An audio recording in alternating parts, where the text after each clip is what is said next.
Hello বন্ধুরা, welcome back to my channel with another blog. চলে এসেছি নতুন ভিডিও নিয়ে। দিনটা ছিল 2রা কার্তিক 20 অক্টোবর। সেদিন ছিল কালী পূজা আর আমার মা কালীর জন্মদিন। তো এখন বাজে সকাল 7:30 8টার মতো। আমি তো সকালবেলা স্নান টান করে চলে এসেছি প্রতিদিনের মতো মা কালীর পুজো দিতে। আজকের পুজোটা মা কালীকে আমিই দেবো। প্রতিদিন আমার দেওয়ার সময় হয় না, কখনো ঠাম্মি দেয়, কখনো মা দেয়, কখনো আমি দিই। তবে আজকে আমি দিচ্ছি। এই পুজো দিয়ে নেওয়ার পর মা কালীকে আবার নতুন সাজে সাজাবো। রাতে মা কালীর পুজো হবে। আর আমার মা আমার আসার আগে মা কালীর ঘরে ঝুল পড়েছিল, সেগুলো পরিষ্কার করে দিয়ে গেছে। তারপরে ঠাকুরের বাসনগুলোও মেজে দিয়ে ঘরদোর মুছে দিয়ে গেছে। তাই আমাকে আর এসব কিছু করতে হয়নি, একেবারে মায়ের জোগাড় করে আমি পুজোয় বসে গিয়েছিলাম। আমি জানি ব্লগটা দিতে আমার একটু দেরি হয়ে গেল, কী আর করা যাবে বলো। কালী পুজোর জন্য বাড়ির পাশে এত মাইক বাজছিল যে ভয়েস ওভারই দিতে পারছিলাম না। আমাদের এখানে একটা গ্রামে 2টো পুজো হয়েছে, আর পুজো বেশি হলে মাইক তো বাজবেই। আবার তার উপরে একটা সপ্তাহ পুরো ঠাকুর রেখে দেওয়া হয়েছিল। 20 তারিখে পুজো হয়েছে, 26 তারিখে ঠাকুর বিসর্জন হয়েছে। তাই অতিরিক্ত মাইক বাজার কারণে আমি ভিডিও এডিট করতে পারিনি, তাই ব্লগগুলো দিতে একটু দেরিই হয়ে গেল। তো দেখো, তোমাদের সঙ্গে কথা বলতে বলতে মায়ের পুজো দেওয়া হয়ে গিয়েছে। আর এখানকার ভিডিও করতে তো আমি সব সময় ভুলে যাই। এখানেও তো আমি পুজো দিয়ে দিয়েছি। তো এখন আমি যাব এই বাসনগুলো মাজতে। মায়ের ভোগের রান্নার বাসন মা মেজে নিয়েছে, আর এগুলো হলো ঠাকুর ঘরে লাগবে মায়ের প্রসাদ সাজানোর জন্য। আর এইগুলো আমি মাজবো। মাকে এখন খেতে দিয়েছি, তাই খেতে দিয়ে এগুলো মাজতে গিয়েছিলাম। তারপরে এসে আমি এখন থালাগুলো তুলে নেব। থালা বাসনগুলো মেজে নিয়ে আসার ভিডিও ক্লিপ আমার নেওয়া হয়নি, তাই তোমাদের সঙ্গে শেয়ার করতে পারলাম না। তো এখন মনসাতলা তুলসীতলা থেকে প্রসাদের থালা তুলে নিলাম। এবার যাচ্ছি মা কালীর কাছে। তো এখন মা কালীর কাছ থেকেও প্রসাদের থালা তুলে নিয়েছি। তো এখন আমি মা কালীর ঘর, তারপরে আমাদের যে নারায়ণের ঘর, লক্ষ্মী, সরস্বতী, সবার ঘর তুলে পরিষ্কার করব।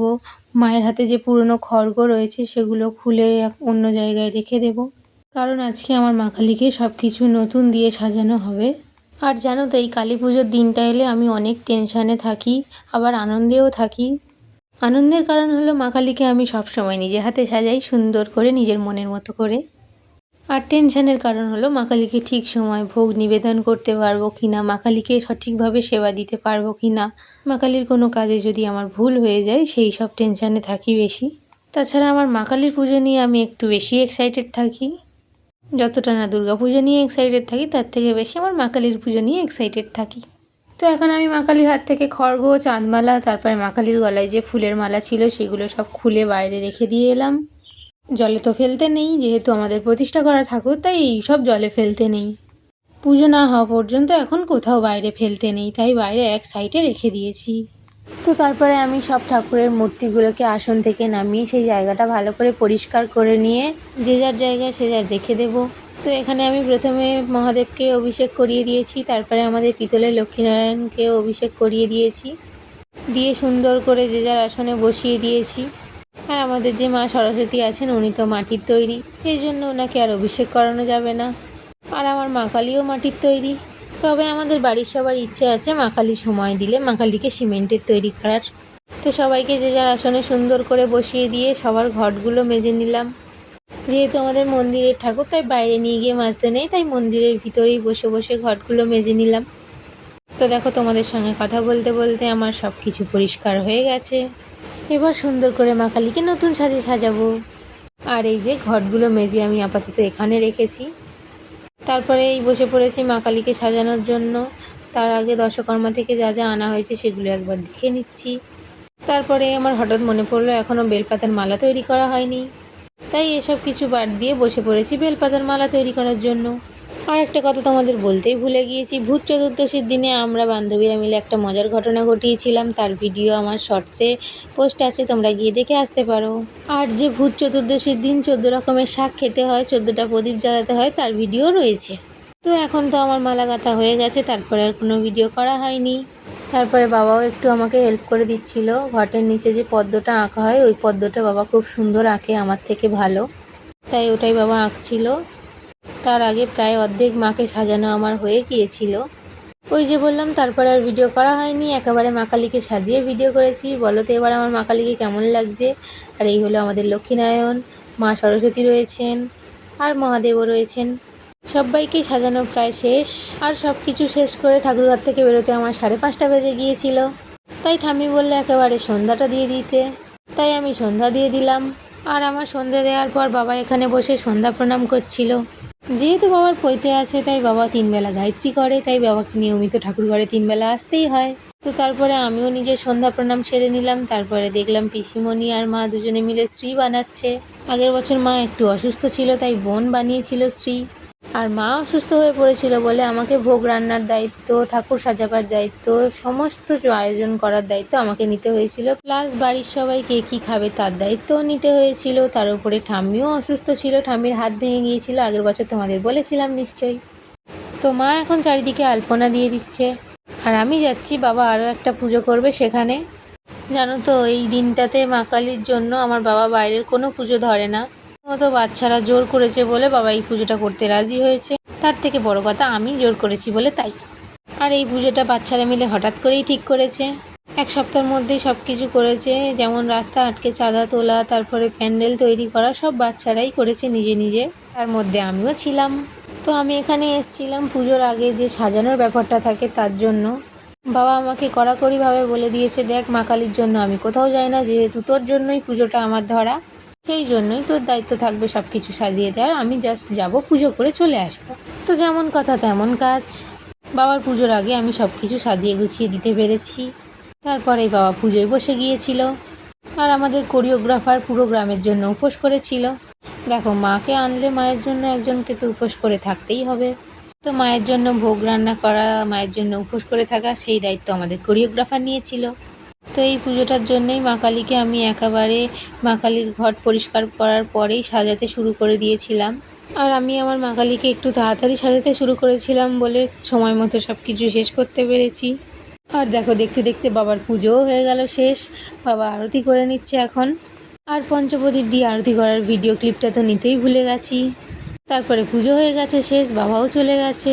আর এখান থেকে আমি আমার পাওনাটা নিয়ে চলে যাচ্ছিলাম বাড়ির দিকে। মানে আমি দইয়ের ভাঁড়টার কথা বলছি।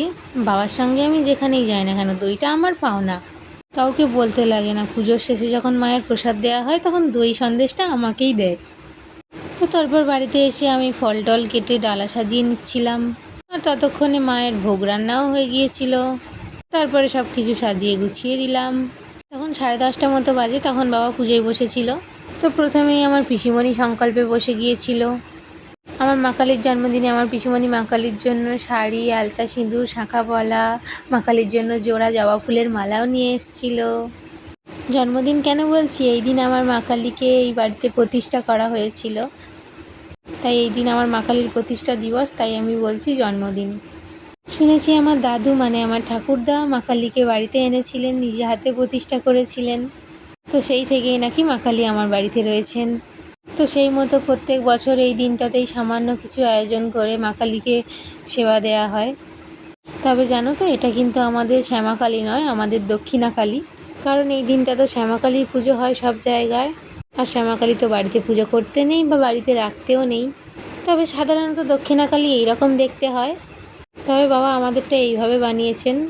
তবে দেখতে একই হলে কি হবে, মা কালীর কিন্তু গায়ের রঙের তফাৎ আছে। শ্যামাকালী সাধারণত নীল রঙের হয়, আর দক্ষিণাকালী কালো রঙের হয়। কালো ঠিক বলা যায় না, অ্যাশ কালার বলে ওই কালারের। দাদুও এইরকম ঠাকুর তৈরি করেছিল মূর্তিকারের সঙ্গে কথা বলে, বাবাও এইরকমই ঠাকুর তৈরি করেছে। তো আমার জ্ঞানে আমি দেখেছি আমাদের ঠাকুরঘর আগে ইটেরই ছিল, তবে টালি দিয়ে ছাউনি করা ছিল। তো ঠাকুরঘর আবার নতুন করে সাজানো হয়েছে, তাই মাকেও নতুন নিয়ে আসা হয়েছে আজ থেকে প্রায় 3 বছর আগে। আমার মা কালী আগে যে আকৃতির ছিল বাবাও সেই আকৃতির নিয়ে এসছে, সেটা দাদু তৈরি করিয়েছিল কারিগর দিয়ে, আর এটা বাবা তৈরি করিয়েছে। আর বাবা পুজোয় বসে যাওয়ার পর তোমাদের সঙ্গে কথা বলতে বলতে চারিদিকে প্রদীপ সাজিয়ে দিলাম, পুকুরেও 2-4টে ভাসিয়ে দিয়ে এলাম। তো এবার বাজি ফাটানোর পালা। সবচেয়ে মজার বাজি কি দেখবে, এইগুলো ছোট্ট ছোট্ট কি সুন্দর পপস বাজি বলে এগুলোকে। তো এগুলো বাবা আমার দাদা ভাইয়ের জন্যে মানে আমার ভাইয়ের জন্য এনেছিল। তো আমি একটা ফাটিয়ে ভিডিও করছি দেখে ও তো চলে এসছে আমার বাজি কেন ফাটাচ্ছিস বলে কেড়ে নিতে। তো সব বাজির মধ্যে এই বাজিগুলো আমার খুব ভালো লেগেছে। বাজির প্যাকেটটা যতক্ষণ না আমার হাত থেকে কেড়ে নিল ততক্ষণ পর্যন্ত থামলো না। আজ 2-3 বছর হলো আমি রকেট ওড়াতে শিখেছি, তাও আবার বোতলে করে। আর এই বোতলটা আমি আমার বান্ধবীর বাড়ি থেকে ধার করে নিয়ে এসেছি। আর প্রথম রকেটটা পুরো গাছের মধ্যে গিয়ে ফাটলো। আর এই দেখো, একে দেখো, এ তো হলো আমার বোনের বান্ধবী, এর তো কোনো ভয় নেই, এ হাতে করেই রকেট ফাটাচ্ছে। ও বলল, দিদি তুমিও ফাটাও। আমি বললাম, বাবা আমার অত সাহস নেই, আমার জন্য বাবা বোতলই ঠিক আছে। ছোটোবেলায় বাবা বাজি বলতে শুধু ফুলঝুরি, রং মশলা, তারাবাজি এগুলোই এনে দিত। যদিও শব্দবাজিতে আমি প্রচণ্ড ভয় পাই। জানো তো বাবা ছোটোবেলায় ট্যাবলেটের মতো একটা বাজি আনতো, তার মধ্যে আগুন দিলে সেটা কত বড় হয়ে যেত। আর জানো তো বাবা একটা নতুন বাজি এনেছিল এবারে, দেশলাইয়ের মতো জ্বালাতে হয় সেটাকে। দুর্ভাগ্যবশত ওই বাজি একটাও ছিল না আমার জন্য, বোনেরা জ্বালিয়ে শেষ করে দিয়েছিল, তাই তোমাদের দেখাতেও পারলাম না। বাবা ঘুরন চরকি এনেছিল কিছু, চটপটি এনেছিল কিছু, তারপরে রকেট, তারপরে প্রপস বাজি এনেছিল, দেশলাইয়ের মতো বাজি, ফুলঝুরি, রং মশলা এগুলো এনেছিল। আর এই যে শব্দবাজিটা ছিল, এটা বাবা ফাটাবে বলে এনেছিল। তো বাবা ফাটাবার আগেই তো আমার বোন অর্ধেকের বেশি বাজি শেষ করে দিয়েছে ফাটিয়ে। কিন্তু বাবা আমার অত সাহস নেই, তাই ওকে বললাম একটা ফাটাতে। তো আমার বোনের শরীরটা ভালো ছিল না, তাই তাড়াতাড়ি ঘুমিয়ে পড়েছিল, তাই আমি ওর সঙ্গে বাজি ফাটাচ্ছিলাম। অত সাহস দেখেছো তোর? শুধু আমারই সাহস নেই। তারপরে দেখো একটা শব্দবাজি কিছু একটা তো প্রবলেম হচ্ছিল, ফাটছিলই না, 2-3 বার ধরে আগুন লাগিয়ে ফেলে দেওয়া হয়েছে। তো তারপরে ও তার বারুদটা বার করে কিছু একটা করার চেষ্টা করছিল। তো তোমরা দেখতে থাকো কি হয়। জানো তো আজকে অনেক কিছু প্ল্যান ছিল, যে একটু সাজুগুজু করব, ভিডিও বানাবো, কিছু ছবি তুলবো, কিন্তু কিছুই হলো না। এতটাই কাজের চাপ যে কোনো সাজগোজের টাইমই আমি পাইনি। দেখছোই তো সেই কোন সকালবেলা ঠাকুর ঘরে ঢুকেছি আর কখন বেরোলাম। তারপরে বেরিয়েই আমাকে চলে যেতে হলো, বাবা আরেকটা পুজো করবে সেখানে। কি আর করা যাবে, হঠাৎ করেই বাচ্চারা ধরেছে, করতে তো হবেই। বাবা আমার মা কালীর জন্য তো কোথাও পুজো ধরে না, আমি তোমাদের বললাম, শুধু আমার জন্যই গিয়েছিল। কি আর করা যাবে, এত কাজের মাঝখানে রিলস বানানো, ফটো তোলা সম্ভব নয়। সত্যি বলতে আমি সবে একটু টাইম পেয়েছি, এখন একটু ইচ্ছে করছে না সাজগোজ করার। তবে এ নিয়ে কোনো দুঃখ নেই আমার। তবে তোমরা দেখলে তো কীরকম একটা বিস্ফোরণ হলো। তো তারপর সব বাজি টাজি পোড়ানোর পর এসে মায়ের কাছে একটু বসলাম, বসে বসে পুজো দেখছিলাম। আর আমার দাদাভাই তো এখনও ঘুমায়নি, মায়ের সঙ্গে প্রদীপ তৈরি করছে। দেখো, মা যেটা চায় না সেটা সবাইকে দিয়ে করিয়ে নেয়। কেন বলছি বলো তো, আমি না সকাল থেকে কিচ্ছু খাইনি। তবে এমনি সময় যখন না খেয়ে থাকি তখন মাথা ঘোরায়, শরীর খারাপ করে, এটা সবারই হয়ে থাকে।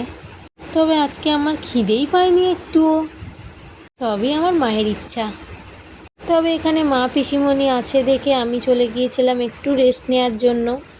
আর রেস্ট নিতে গিয়ে আমি ঘুমিয়ে পড়েছিলাম একটু। তারপরে আমার মা হঠাৎ করে ডেকে আমাকে হোমের টিপ লাগিয়ে দিয়েছে, তাও আবার উল্টো দিকে। তারপরে আমি তাড়াতাড়ি করে উঠে মাকে জিজ্ঞাসা করছি, পুজো শেষ হয়ে গিয়েছে? মা বলছে, হ্যাঁ পুজো শেষ হয়ে গিয়েছে। 4:15 বাজে তখন পুজো শেষ হয়েছে সবে। সারাদিন উপোসের মতোই হয়ে গিয়েছিল আমার। যদিও আমি জল খেয়ে নিয়েছিলাম, অঞ্জলি দিতামও না। তবে আমি আরতি মিস করে গেলাম, যজ্ঞ মিস করে গেলাম। তোমরা যদি দেখতে চাও আগের বছরের ভিডিওতে আরতি যজ্ঞ সবই রয়েছে, দেখে আসতে পারো। তো সারাদিনের পর তো আর কিছু খেতেই ইচ্ছা করছিল না। তো মাকে ভোগ দেওয়ার জন্য হয়েছিল সুজি, বেগুন ভাজা, পটল ভাজা, শাক ভাজা, পনিরের তরকারি আর ছোলার ডাল, লুচি তো আছেই। আর আমাদের খাওয়ার জন্য আলুর দম বানিয়েছিল আলাদা করে। তো এইসবই ছিল। আর জানো তো আমাদের এখানে কালী পুজোর দিনে মাকে চাল ভাজা, নানা রকম কড়াই ভাজাও দেওয়া হয়। আর এই যে দেখছো, এইটা হলো 8 কড়াই ভাজা, মানে 8 রকম কড়াই আছে। আর এটা হলো বাদাম ভাজা, ছোলা ভাজা, আর এটা হলো আতপ চাল ভাজা। তো এগুলোও মায়ের প্রসাদ হিসেবে মাকে দেয়া হয়। আর তারপরে ফল প্রসাদ তো রয়েছেই, খই, মুরকি, নাড়ু, সন্দেশ, মিষ্টি এসব তো রয়েছেই। তো যে এইগুলো দেখলে, এগুলো কিন্তু আমি একটাও খাইনি। ওই যে বললাম সারাদিনের পর একটুও খেতে ভালো লাগছিল না, শুধু একটা সন্দেশ আর যে দইটা নিয়ে এসেছিলাম ওটাই খেয়েছি। তো চলো টাটা, আজকের ভিডিও এই পর্যন্তই, দেখা হবে পরের কোনো ভিডিওতে। তো ভিডিওটা কেমন লাগলো অবশ্যই জানিও, ভালো লাগলে একটা লাইক করে দিও। এবার তো আমি ঘুমাবো, তো চলো টাটা।